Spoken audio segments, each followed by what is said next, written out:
What's up guys, it's me again, Lucky Spark. And for today's video guys, ay may big announcement po tayo sa availability ng ating mga grape cuttings.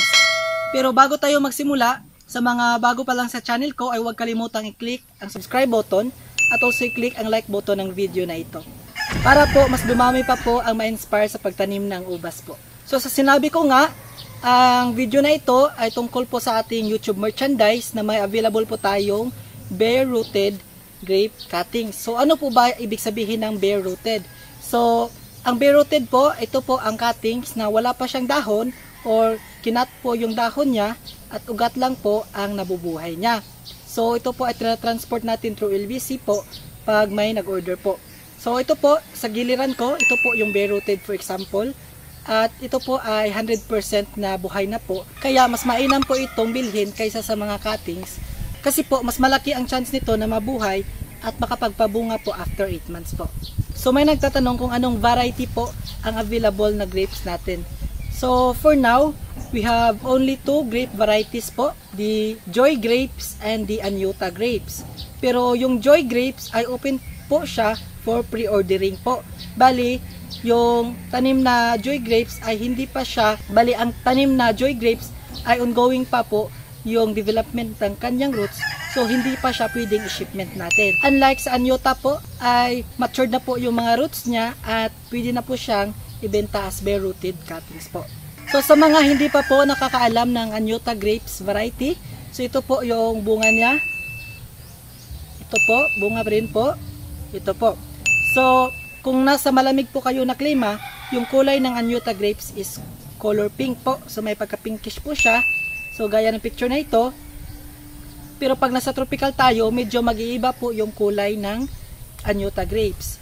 So magiging pinkish red po siya, pero mas tumatamis po ang kanyang bunga dahil po mas mainit po yung klima natin sa Pilipinas, kaya nakakapag-produce po tayo ng mga matatamis na ubas po. So yun po ang nakita nyo po, ang dalawang grapes na variety po. So ito naman ang description ng Anyuta Grapes. So ito po, ipa-flash ko po sa inyo, ito po yung Anyuta Grapes. So ito yung kanyang basic description po. At ito naman po yung Joy Grapes. So ito po yung description ng Joy Grapes. Bali yung Joy Grapes natin, ito po ay seedless variety. At both Joy and Anyuta Grapes are fungal resistant din po sila at cold resistant po. So hindi po sila affected sa mga bugs or sa mga bees, kaya mas mainam po ito itanim sa ating lugar po. So ang shipment po natin ay through LBC partner po. So pine-prefer po namin sa mga nag-order na mag-provide po sila ng address na for pick up po. Bali kung house to house kasi or door to door po yung delivery ay nagko-cause ng delay, at pag nag-cause ng delay mas malaki po yung stress ng ating mga halaman po. Kaya nire-recommend po natin na mag-provide lang po kayo ng address na for pick up po. So yun nga po, so LBC po yung partner natin dito sa ating pag-shipment. So dito naman tayo sa pricing. Since ito po ay isa sa mga high class and rare variety grapes dito sa Pilipinas, at usually ang source natin dito ay galing sa Ukraine or sa ibang bansa, kaya medyo may kamahalan talaga ang bare-rooted cuttings natin. So ang presyo po ng Anyuta Grapes natin, bali bare-rooted is 900 pesos per bare-rooted cuttings po. And same lang po sa Joy Grapes, 900 pesos lang din po, plus shipping fee po tayo dito sa ating mga cuttings. So sa mga nagtatanong kung magkano ba usually yung pricing ng ating grapes na ito, yung Anyuta at Joy Grapes, so nagkakahalaga lamang po sila pag naging seedling na po at may dahon. Usually they are around 1,500 pesos to 2,500 pesos. So kung marami ang stock, so medyo mababa po ang presyo, pero pag konti lang po stock, so pwede nyo pong taasan po yan, depende po sa gusto nyo. So sa mga mahilig talaga mag-uubas at mahilig talaga mag-collection ng mga iba't ibang grapes varieties, so ito po ay mainam na isama nyo rin po sa inyong collection dahil kinoconsider po ito natin na investment. Kasi once nagkaroon kayo ng iba't ibang varieties and after 8 months po ay napatubo nyo po ito ng tama at nakapag-pruning kayo ng wasto at nakapag-produce kayo ng mga cuttings niya at tinanim nyo, so pwede nyo rin po yan ibenta at nakapagbalik na po kayo sa return of investment nyo po. Bale, bawi na po kayo sa yung binili na grape cutting. So dito naman tayo sa payment policy natin. So sa mga high class variety natin, lalo na sa variety ng dalawa ito, ay payment first po tayo. So you can pay po through Palawan or through GCash or BPI transfer po. Gaya nga po sa sinabi ko, payment first po tayo sa mga ganitong varieties. Unlike po sa Catawba, sa Red Cardinal at Brazilian Green, makapag COD po tayo.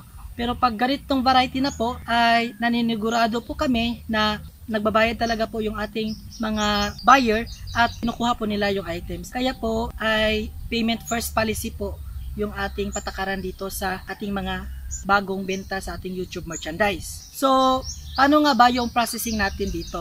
So, ang processing po natin dito sa pag-order ay mag-message po kayo dito sa aming FB page. So, dito po naka-flash po, ganito po yung itsura ng aming FB page, Lucky Spark Vineyard po. So mag-message lang po kayo dyan at itanong nyo po kung available pa ba ang Anyota Grapes at Joy Grapes for reservation po. So yung Joy Grapes seedless ay for reservation and Anyota Grapes is for ordering na po siya.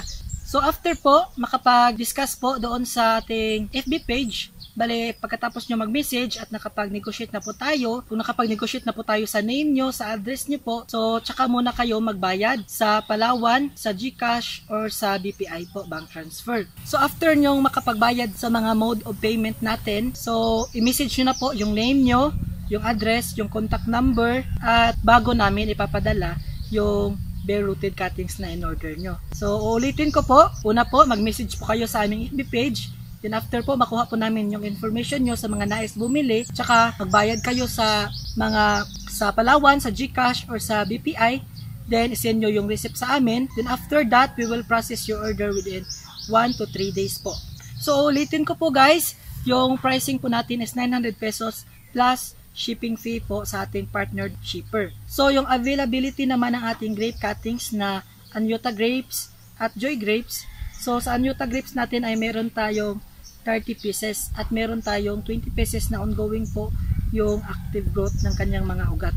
So sa Joy Grapes naman ay open siya for pre-ordering at medyo kaunti lang po talaga yung stocks natin sa ganitong mga variety. Kaya po, sinasabi ko sa inyo, paunahan na lang po dahil kapag huli po kayo sa pag-order, ibig sabihin po sa susunod na po kayo na season makapag-avail ng ganitong variety. Kasi seasonal lang po talaga tayo sa mga cuttings natin dahil hindi naman po araw-araw tayo nakapag-produce ng mga cuttings or nagpo-pruning sa ating mga ubas. Kung ikaw ay interested po at mahilig ka pong mag-collection ng mga grapes varieties lalo na sa mga ganitong variety na high class, so message na po kayo sa aming FB page at atin pong i-negotiate po yung order nyo. So guys, sa mga nais matuto kung paano po i-receive yung bare rooted cuttings, meron po tayong link na nakalagay dito sa itaas. So ilalagay ko po dito yung link. I-click nyo po yan mamaya o pwede nyo pong balikan ng dito na part sa video na ito at i-click nyo po yung link na yan at mapanood nyo po kung paano po mag-receive ng bare rooted cuttings, kung paano po siya i-handle after receiving, and then kung kailan nyo po siya itatanim. So tamang knowledge lang po talaga ang pagtatanim ng ubas. Kahit po may pira kayong pambili at nakapagbili kayo ng mga cuttings, kung wala naman po talaga kayong basic knowledge sa pagpapalaki ng ubas, ay masasayang lang po talaga. Since may mga grapes tayo na variety na medyo sensitive talaga lalo na pag sa mga first month pa po niya sa pagpatubo. Kaya paulit-ulit ko pong sinasabi sa inyo, bago kayo magtanim ng grapes ay dapat po nagkaroon na po kayo ng experience, or kung wala man kayong experience ay dapat nagsasaliksik po kayo ng mga information sa Google Web, or mag-search po kayo dito po sa YouTube at sa mga Facebook. So doon po malalaman nyo po kung paano talaga magpalaki ng ubas. At dyan lang po ay enough na po yan para magkaroon ng information sa pagpalaki po ng ubas. So I guess yun lamang po. So maya-maya ipapakita ko po sa inyo yung update ko after receiving those bare rooted cuttings po. Ay mga 3 days lang po ay nagkadahon na po sila dahil nga bare rooted na po siya. So buhay na po talaga ito at need na lang po itanim sa lupa after po magbabad sa water with rooting hormones po. So ito guys, isasummary ko lang po yung process natin po. Bale, first po, sa mga interested bumili, so wala namang pilitan po ito, mag-message po kayo sa aming FB page po, Lucky Spark Vineyard. Then after mag-message po, mag-reply po kami. And then after replying, kapag nakapag-negotiate na po tayo sa name, address at other information nyo, ay magbayad po kayo sa Palawan, sa GCash, or sa BPI bank transfer. So after kayo makapagbayad, ay ipaprocess na po namin yung order nyo within 2 to 3 days po, ay maipadala na po namin yung cuttings na in-order nyo. So meron naman dito, ipa-flash ko po kung different areas kayo. Since yung shipment natin ay manggagaling po sa Visayas, so dito po kayo tumingin po sa Visayas area. At ito po yung estimate ng LBC kung kailan darating po ang mga order nyo kapag dito po sa Visayas yung manggagaling yung shipment natin. So okay guys, as promised po sa inyo na i-update ko po kayo sa Joy and Anyuta grapes natin na pinadala po sa ating farm. So ito po ang update, wala pa siyang 1 week ay nagkaroon na po siya ng dahon po at malaki-laki na po yung improvement niya. So tingnan nyo po. So ito po yung dalawa.